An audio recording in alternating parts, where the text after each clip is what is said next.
Assalamualaikum warahmatullahi wabarakatuh. Saya Eva Perawati dari TI 19E2 Teknik Informatika Universitas Pelita Bangsa.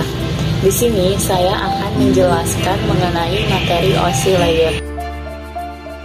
Oke teman-teman, untuk mengetahui apa itu OSI layer, langsung saja kita ke pembahasannya ya. Yang pertama itu ada pengertian OSI layer. Open System Interconnection atau OSI adalah model referensi yang diciptakan dari sebuah kerangka yang bersifat konseptual. Namun, saat ini telah berkembang dan menjadi sebuah standarisasi khusus berkaitan dengan koneksi komputer. Selanjutnya ada pembahasan mengenai tujuan dari OSI layer.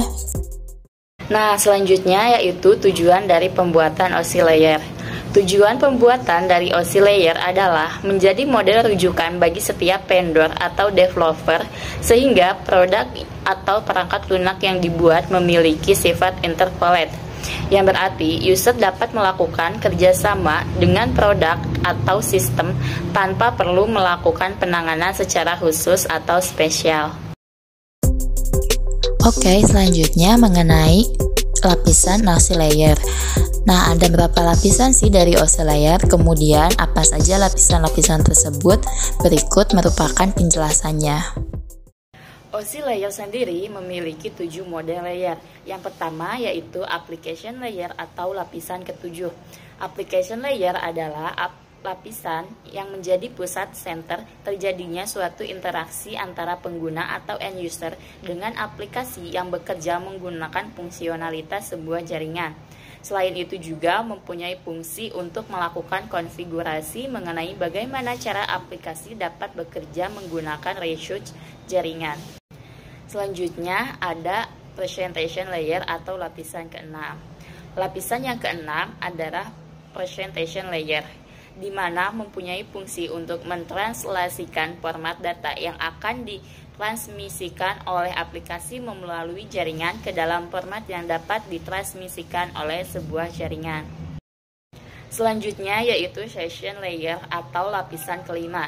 Session layer merupakan lapisan yang berfungsi untuk mendefinisikan bagaimana sebuah koneksi dapat dibuat, dikelola, dan dikembangkan. Contoh protokol yang berada pada session layer adalah NFS, SMB, RTP, dan lain-lain. Kemudian di lapisan keempat ada transport layer. Transport layer mempunyai fungsi untuk memecah data menjadi paket-paket data serta memberikan nomor urut untuk setiap paketnya, sehingga nantinya dapat disusun kembali saat sampai pada tujuan. Nah, pada layer ini juga menentukan protokol yang akan digunakan untuk mentransmisikan data seperti protokol TCP. Protokol tersebut akan mengirimkan paket data sekaligus memastikan bahwa paket telah diterima dengan sukses dan tepat sasaran. Selain itu juga dapat mentransmisikan ulang terhadap paket yang hilang atau rusak ketika proses pengiriman. Di lapisan ketiga ada network layer. Tugas dari network layer adalah membuat header untuk paket yang berisi informasi IP atau Internet Protocol, baik IP pengiriman atau IP tujuan data. Pada suatu kondisi, network layer juga melakukan proses routing melalui interworking dengan menggunakan bantuan router dan switch pada layer ketiga. Selanjutnya ada data link layer atau lapisan kedua. Pada data link layer memiliki tugas untuk menentukan setiap bit data dikelompokkan menjadi format yang disebut dengan frame. Pada level ini juga terjadi koreksi kesalahan, flow control, pengalamatan hardware atau perangkat keras, seperti halnya pada MIC address atau Media Access Control Address, serta menentukan bagaimana perangkat jaringan seperti hub, repeater, dan switch pada layer 2 dapat beroperasi. Untuk spesifikasi IEEE 802 dapat membagi tingkatan menjadi 2 level, yaitu Media Access Control dan lapisan Logical Link Control atau LLC. Nah, yang terakhir ada physical layer atau lapisan ke-1. Model OSI layer yang paling terakhir dan yang paling utama yaitu physical layer.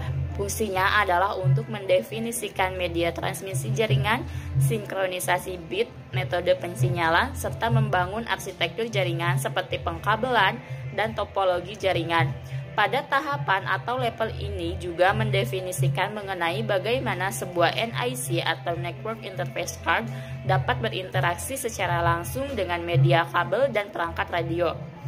Untuk setiap pengiriman data melalui tiap layer dapat dianalogikan seperti Anda mengirim surat.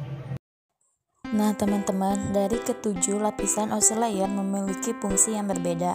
Seperti application layer berfungsi menunjang aplikasi untuk berkomunikasi melalui jaringan, contohnya yaitu SMTP. Kemudian lapisan keenam itu memiliki fungsi memformat data sehingga dapat dikenali oleh penerima. Contohnya ada JPG, GIF, HTTPS, SSL, dan TLS. Kemudian fungsi dari session lapisan kelima itu membentuk koneksi kemudian memutuskan ketika seluruh data telah terkirim. Contohnya yaitu NetBIOS dan PPTP. Nah, lapisan keempat sendiri memiliki fungsi mengatur flow control, acknowledgement, dan mengirim ulang data yang diperlukan. Kemudian contohnya itu ada TCP dan UDP. Nah, network atau lapisan ketiga memiliki fungsi menambahkan alamat jaringan pada paket. Contohnya yaitu ada router, layer 3 switch. Kemudian lapisan kedua atau data link memiliki fungsi menambahkan MIC address pada paket. Contohnya yaitu switch. Nah, yang terakhir di lapisan pertama yaitu physical memiliki fungsi mengirimkan data melalui media transmisi. Contohnya yaitu HUB, NIC, dan kabel.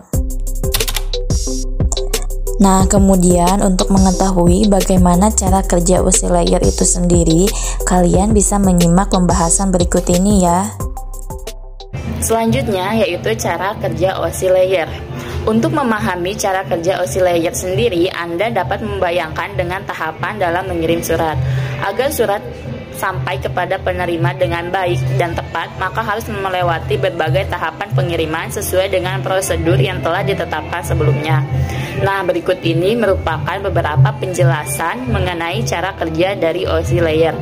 Yang pertama, application layer akan mengirimkan data yang dikirim pengguna kepada perangkat komputer penerima data. Yang kedua, pada presentation layer terjadi konversi email menjadi sebuah format jaringan. Ketiga, pada session layer akan membentuk sesi perjalanan data hingga seluruh proses pengiriman data selesai dilaksanakan. Dan yang keempat, yaitu di dalam transport layer, pengiriman melakukan pemecahan data. Kemudian, data akan dikumpulkan pada transport layer penerima.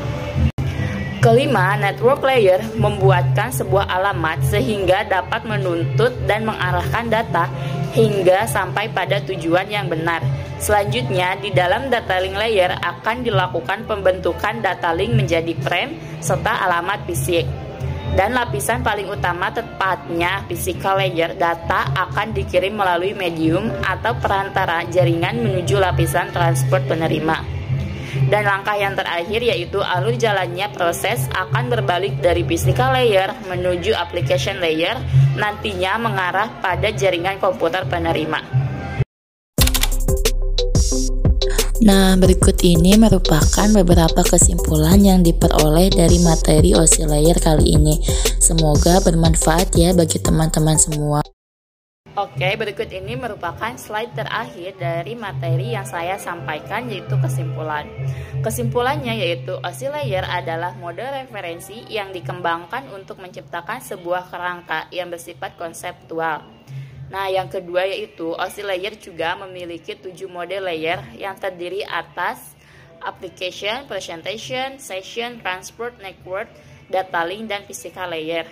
Nah, yang terakhir itu, untuk setiap level mempunyai peran dan fungsi masing-masing dengan cara kerja pengiriman dari setiap model dilakukan secara berurutan. Sekian materi yang dapat saya sampaikan, kurang lebihnya mohon maaf dan semoga dapat bermanfaat bagi kita semua. Wassalamualaikum warahmatullahi wabarakatuh.